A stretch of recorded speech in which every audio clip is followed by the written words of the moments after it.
he is as tricky as a box of frogs. We don't really know why he wants to do things or what he wants to do, but you don't trash the world trading community, what is left of the globalized economy, by heaping on tariffs. No, Donald Trump, he was asked a bit earlier on an American network whether he might conceivably launch a military attempt to seize Greenland. He said, rather ominously, no comment.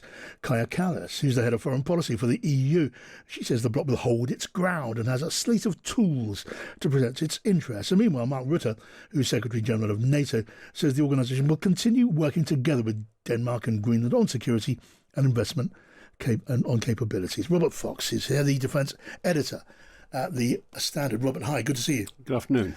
Robert, there's a lot I'd love to get your thoughts on. NATO may well be broken.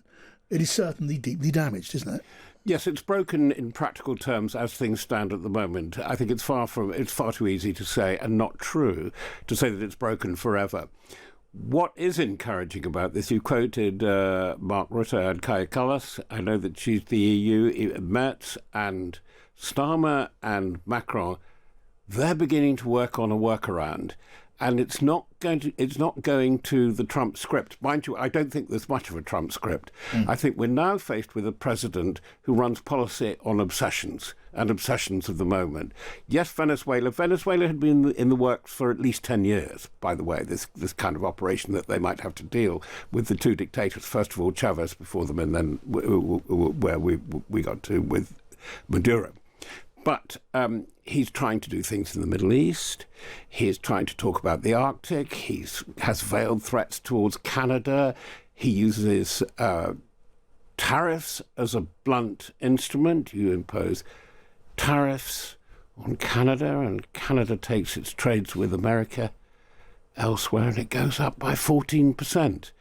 It's kind of crazy. It isn't the world of Presidents Monroe, Theodore Roosevelt, all these McKinley, that Trump seems to admire. And it's a very different world for NATO as NATO was conceived. Yeah. As a defensive organization to keep the Americans in, the Germans down, and the Russians out. The Russians are a big problem. China is an ever-growing problem. And we hear about things of coalitions of the willing, Yes, they are coalescing in an interesting way. I've just come back from Venice, a very interesting Anglo-Italian meeting of journalists and experts. The Italian view is very interesting. They say, look, we're not there in the leadership yet. Europe is now being led by the E3, and I don't think Starmer is being straight enough with the Brits about this. Yes, we expect Britain, France and Germany to lead Europe now. Now, you could ask me a lot of questions. What does that imply from Starmer? And Starmer didn't seem to get the implication of where he should actually stand in the terms of soft power, diplomacy and hard power in relation to this crazy box of tricks that Trump has thrown up. But let's go just wind back a bit to your reference to the Starmer and others, the counter strategy, and why you're not impressed by it. It's because it's ambiguous. They've got to be clear. They've been clear as a lawyer on the principle, you do not threaten an ally. You cannot just grab sovereignty, however much you dislike the terms in which it is conceived, over Greenland and say, it's just ours because I want it, because we need it for our national strategy and therefore the strategy of the free, the security of the free world. By the way, the arguments there are extremely moth-eaten. It's not clear really what. First of all, it's minerals. First of all, it is, and then it's against strategic missiles from Russia. No, it isn't. It's because there are Russian and Chinese ships all over the place. Well, my friend Fiona Hill, Dr. Fiona Hill, said that is just simply not true. So they've got an awkward one, and I think people like advising the Prime Minister, like Peter Mandelson, the former ambassador to Washington, should be straighter about this. He is as tricky as a box of frogs. We don't really know why he wants to do things or what he wants to do, but you don't trash the world trading community, what is left of the globalized economy, by heaping on tariffs, as I was saying, as a blunt instrument. That makes no sense. I think, by the way, we're going to have a very lively 6 months, and then I think that all kinds of things will go away, because I think we're about to have peak Trump And I think by the summer, Trumpianism will be on the decline. However much his fanboys like J.D. Vance and Rubio encourage him, because I think his military is beginning to kick back against this. Right, okay.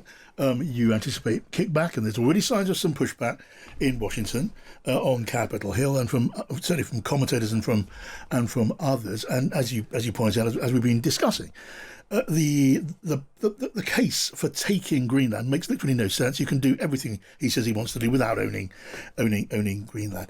Now, what about the presence of this combined force now in Greenland, led by a Danish contingent? Is it useful at all?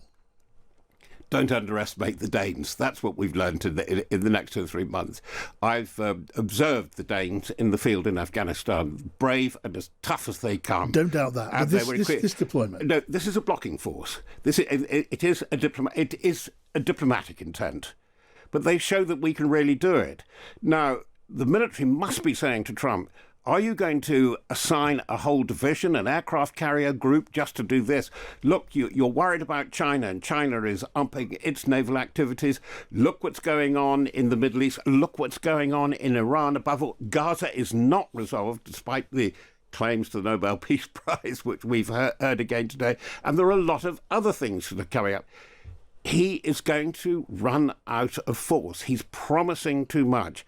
And as you and I would remember, think Jimmy Carter and Desert One.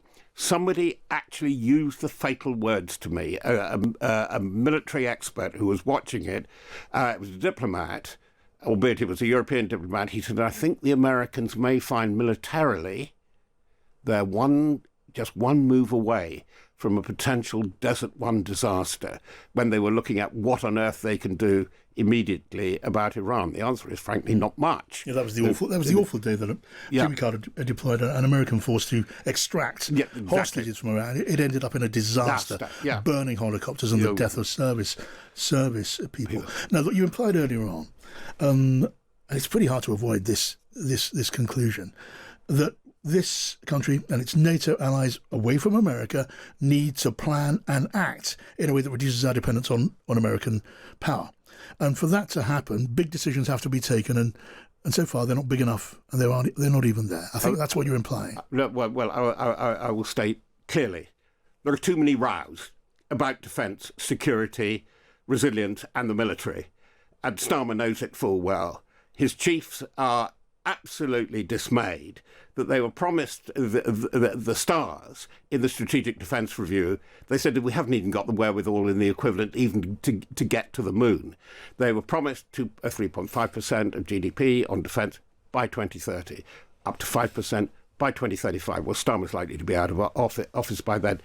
John, in the meantime, nothing. And even a request for cuts. You're overspent, cut back. Somebody confessed to me out of the side of his mouth the other day, he wonders whether the army's got barely enough equipment to equip an army of 20,000. Yes. They have no guns, they have their tank force is desperately out of date, 3 major vehicle programs have gone wrong. I don't want to go on and on and on. What they want, and I think there's been more than a private request and even a confrontation with Starmer, say we've got to have a coherent military profile, because you cannot have a foreign policy unless you have the ability to project power. It's all very well to talk about nuclear deterrence. Where the bite is on Europe now, you've got to have conventional deterrence, conventional forces that are credible and that could do things, maybe just even to be a blocking force in Greenland.